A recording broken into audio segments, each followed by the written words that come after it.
Hello and welcome back to the last video in this tutorial series. In this video we'll add some finishing touches to our application.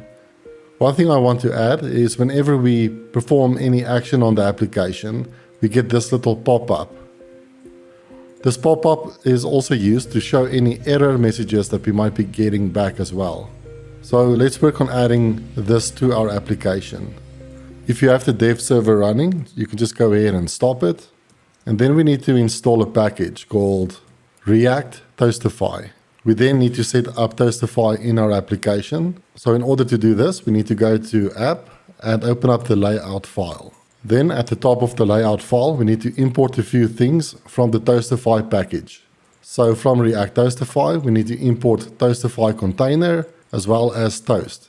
We also need to import the CSS styles for Toastify.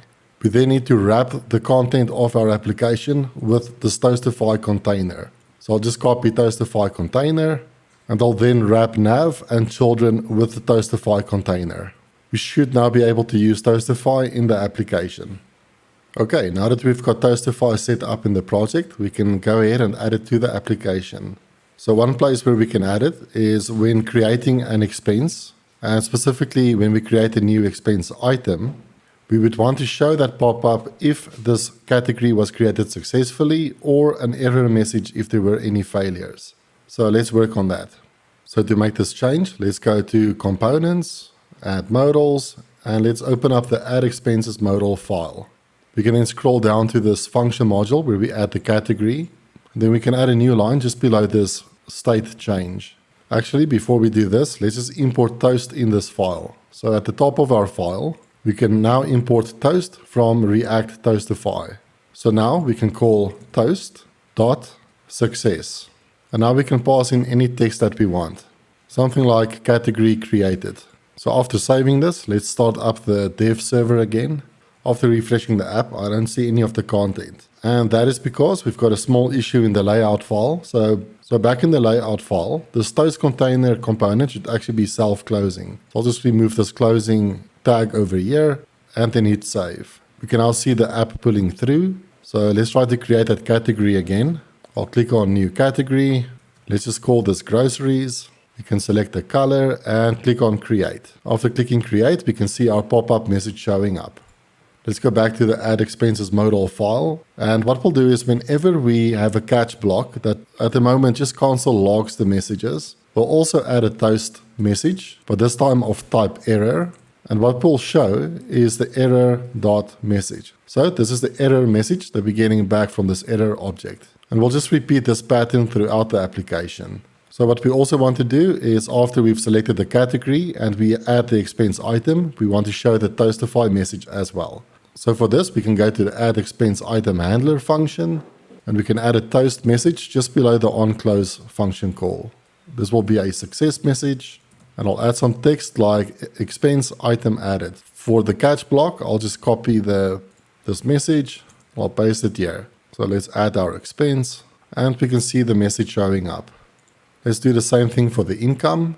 So for income, we can go to the add income modal file. At the top of the file, we just have to import Toastify. So I'll copy that line from the expenses file and I'll just paste it here. So in the try block, after we've added the income item, we can now call toast.success and I'll add some text like income added successfully.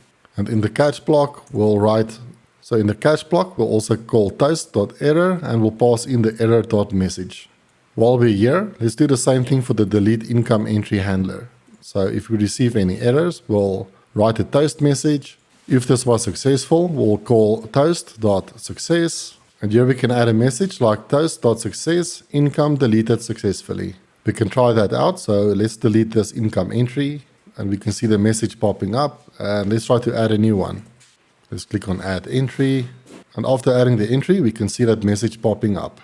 We can do the same thing for view expenses. So when we delete an expense item or delete an expense category, we also want to show the messages. So for that, let's open up the view expenses modal file. Let's also copy over toast and let's paste it in this view expense modal file.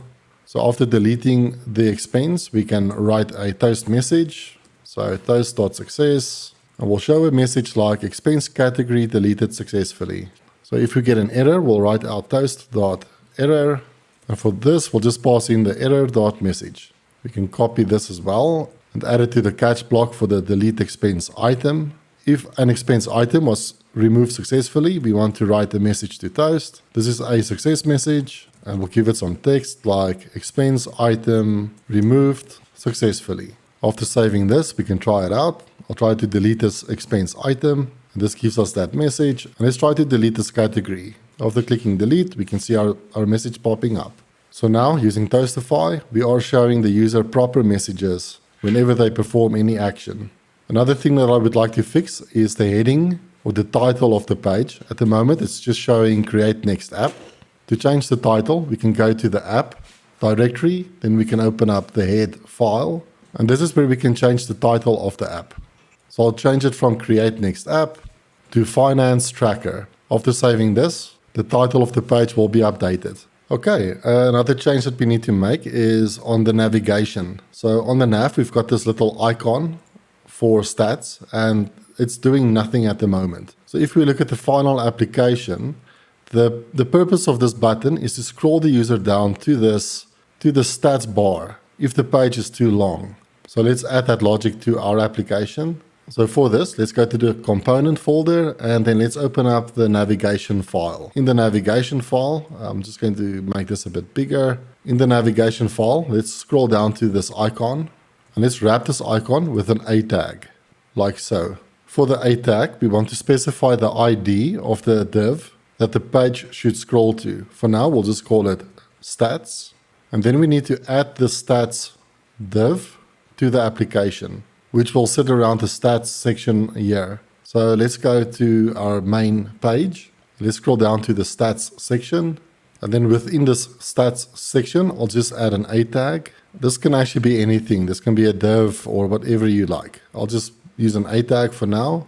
And the ID, I will give a value of stats. So now if we resize this page and click on the stats icon, the page jumps to the stats section. However, on the final application, when we click on this, the scrolling is smooth.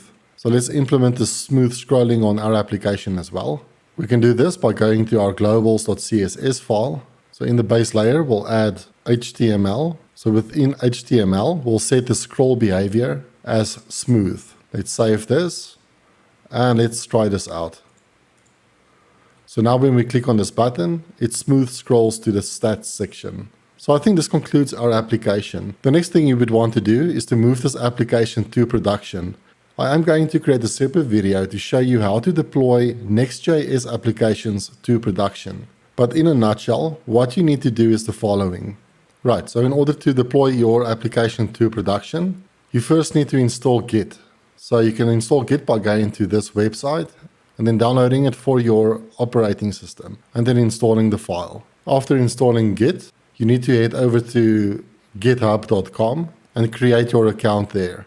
So after setting up your account on GitHub, you can go back to VS Code, and you should see this menu to the left of your application called Source Control. So in Source Control, we can now commit our application to a remote repository like GitHub.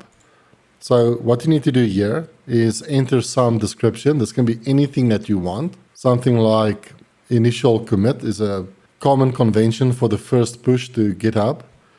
After doing this, you can click on commit. After you do this for the first time, you'll get a little pop-up round about here that asks you whether you want to create a public or private repository. It's really up to you which one you want to choose.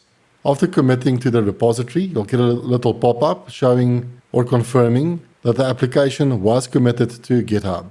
So after your project was committed to GitHub, you can now go to Vercel. So you can use Vercel to host your Next.js applications. You can sign up for free by clicking on sign up and then just following the instructions. So after logging into Vercel, you can click on add new project. And from here, you can connect Vercel to your GitHub repositories. And after doing this, you can see all the repositories available to you. And the repository that you just created should become available. And all you need to do is click on import. You can give your project a name and then click on deploy. And after deploying your application, Vercel will give you a link to your Vercel application, or you could also click on Visit, and that will take you straight to your application. And just as a side note, you can also assign custom domain names using Vercel. I think that wraps up our application. Thank you so much for following the series with me. Thank you so much for following along. And I really hope you enjoyed this series and that you learned something. If you would like to see more series like this, please consider subscribing to my channel and please like this video. I'll see you in the next one. Bye bye.